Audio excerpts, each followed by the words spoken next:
Welcome back to the channel, guys. This is Civic Education Minds. I am Teacher K. Today I want us to look at the 2023 GCE exam paper that was written. So we are going to look at section B answers that were expected from those that sat for this paper.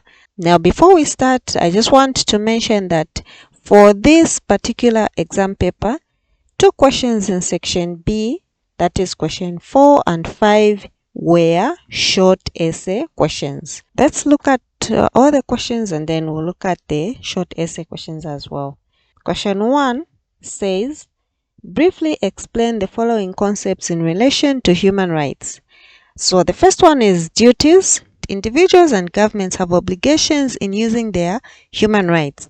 They must respect rights of others, and also no government or person has the right to do anything that is going to violate another person's rights. The next one was entitlements. These are claims or freedoms that every human being, regardless of their color, religion, age, sex, geographical location, or whether this person is rich or poor, have the same claims and freedoms. Then the third one is privileges, which says that every person is entitled to certain fundamental rights simply by the fact that this person is a human being. Now, it is a benefit that we enjoy because we belong to a particular group. So, for example, we have access to free education. Then the last one that we have is responsibilities. Now we have to bear in mind that responsibilities are more in general. These rely on knowing your rights and respecting the rights of others as well as their property. We need to be patriotic and be loyal to our country. In this case, we're talking about Zambia. And we also need to promote its well-being. We need to make sure that we abide by the laws that the country has set up. We need to pay tax, and when it's time for us to vote, we need to participate in elections. So all those explanations will give us 8 marks. Then we go to question 2, which says list 2 characteristics of culture. So the first one that we have is dynamic, learned, cumulative, comprehensive, shared. All these are characteristics of culture. So the examiner just needed 2 from these ones that we have given. Then B says, Talemu observed his grandfather making a reed mat. The next day, he started doing the same. Under what component of culture does this fall? So our answer is education.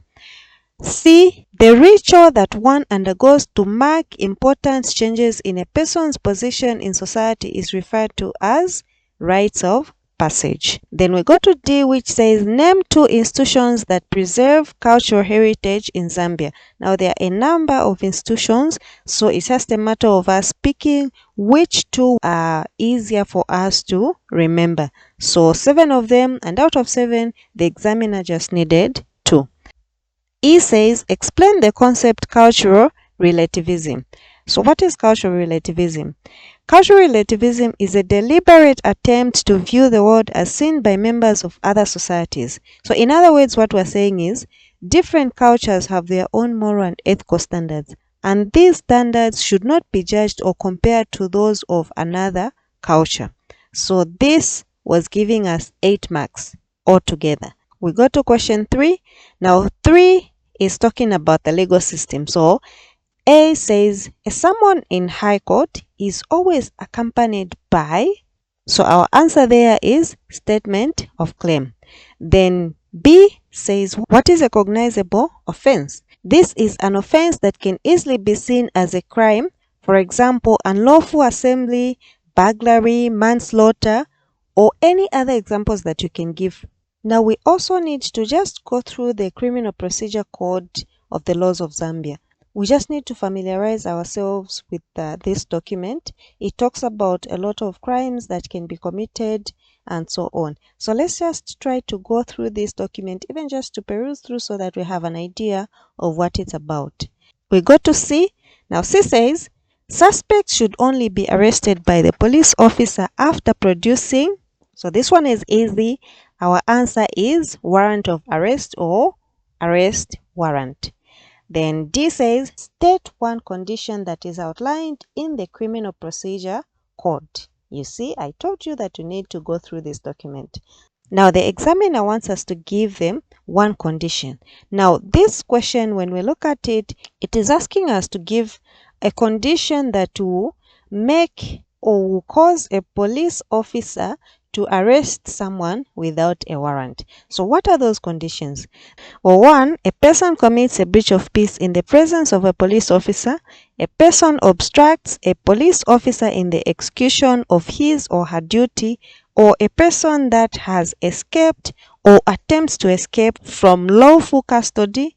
A person found with what would be suspected to be stolen property. A person has tools that can be used to break into a property. So any one condition that we can write here will give us our 1 mark. Then we go to E, which says explain the meaning of judge's rule. This requires a police officer to inform the person that has been arrested of their right to remain silent if they wish. And if they say anything, that statement can be used as evidence against them during their trial. It also provides that the accused should be allowed to consult with lawyers or other legal practitioners even when they have been placed in custody. So that was E. Then we look at F, which says mention 2 courts in Zambia that are at the same level with the High Court. So our answers are Industrial Relations Court, the Commercial Court, and the Family and Children's Court. So together, all these questions were giving us 8 marks. You answer them, you get your 8 marks. Always make sure that you provide an answer for every question that you're supposed to answer. Then we go to question 4. Now question 4 is talking about how can poverty in Zambia be alleviated. Now I had mentioned earlier that there were 2 questions that needed us to write short essay questions. So question 4 is one of them and question 5. Let's look at the answers to this question. This one is talking about how we can get rid of poverty. So 1, improving educational services, improving health services, increasing access to safe water and sanitation, promoting rural electrification, increasing food production and empowering small-scale farmers, promoting a self-sustaining export-led agriculture, and increase access to skills development and vocational skills. Now, we don't need to write all these points. We need to write only 4 points, and each of those 4 points are going to give us 2 marks for each point that we make. And when you look at the answer booklet, the part where you're supposed to answer this question, it only has about 10 lines or so just for this question. So we have to make sure that we don't write unnecessary things and we don't repeat points. So out of all these, all we need to write are 4 points, and those 4 points will give us 2 marks for each, the point that we mentioned and also for giving an explanation for that point. Now the explanation doesn't have to be something that is long. Then we go to question 5, which says briefly explain the causes of population displacement from agriculture and settlement land. Now this one obviously is under environmental education. Now this topic, as I have mentioned in the past, it's a wide topic and a lot of questions can come from this topic. If you have done geography, you have no problems answering this type of a question. So there are a number of answers that we can give. So the first one is mining activities. Now remember that all we are trying to answer is what will cause people to move from the areas of agriculture where they are doing their farming or areas where they have settled. So one of them is mining activities. We find that in these areas where there are mining activities, the demand for these minerals and resources will lead to establishment of mines. And when this happens, we find that those who have been living in these areas will be displaced. And this is as a result of the mining infrastructure and the mining operations that will be taking place. The other point under mining activities is environmental degradation. You find that because of the mining, it will result in the environmental damage, for example, water pollution and soil degradation, which will make these lands unsuitable for agriculture or even for habitation, just staying in those areas. Now, this environmental impact will force these people to move and leave their homes to other places where they feel are more suitable for them. Then the other point is environmental factors, which may be because of the natural disasters like floods. We have seen a lot of floods in the recent past in Zambia. Sometimes it can be due to wildfires or maybe even droughts. This can render some areas unsuitable for agriculture and some areas unsuitable for settlement. And this will force people to go and seek refuge elsewhere. The other point is industrialization, and the first point that we look at under industrialization is urban growth. Now, as there is industrialization development, you find that it will lead to the expansion of industries and factories. Now, this expansion can encroach upon agriculture and even residential areas, and this will necessitate the relocation of those communities that have been affected. The other point under industrialization is pollution and health concerns. Now, when we look at the industrial activities, these can result in pollution. Those of us that are staying near mining areas or even airports were able to observe noise pollution, air pollution, or even water pollution. Now, this pollution can pose health risks, which may prompt residents who live in those areas to avoid these dangers and just decide to move. So the other point is armed conflicts and war, which can result in displacement of people from their homes, including the areas where they do their agriculture or where they have settled.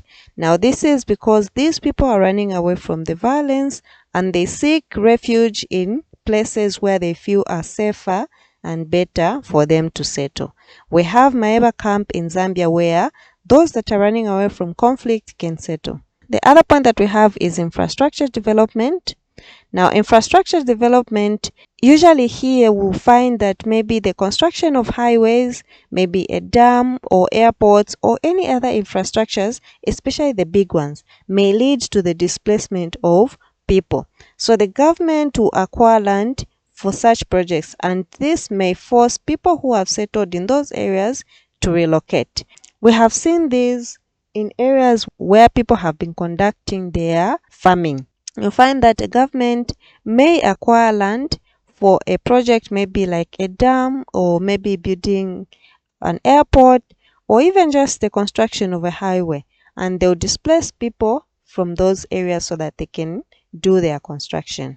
Then the other point is government policies. So government sometimes may come up with policies that may force people to move or relocate because they want to redistribute land or they want to repurpose that land for something else, maybe for a dam, maybe for industrialization or any kind of activity that they would want to engage in. And the last point is environmental conservation. Now, the establishment of protected areas and national parks for environmental conservation purposes may necessitate the relocation of people who have been living on such land. Now, we have been talking about endangered and vulnerable animals. So, if a government feels that some areas need to be protected, some national parks need to be placed under conservation, the government may want to relocate the people that are living in those areas.